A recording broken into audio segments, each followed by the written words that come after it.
Welcome to Cooking with Cast Iron. Let's make baked spaghetti. We're going to begin with browning 2 pounds of 80/20.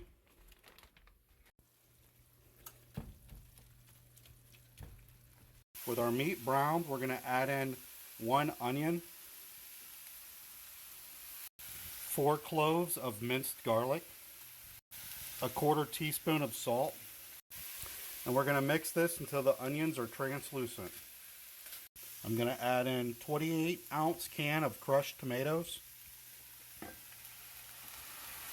I'm going to add in a 15-ounce can of tomato sauce.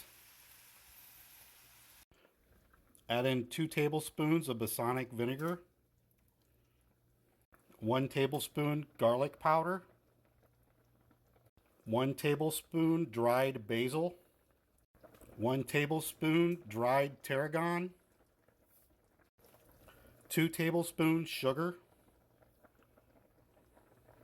1 1/4 teaspoon salt, 1 teaspoon red pepper flakes. Now that our spaghetti sauce has been simmering for about 10 minutes, we're going to go ahead and add our pre-cooked spaghetti noodles. I'm going to evenly layer mozzarella cheese on top. With our cheese evenly spread and our oven at 350, we're going to bake for 10 minutes. We ended up cooking it for 20 minutes.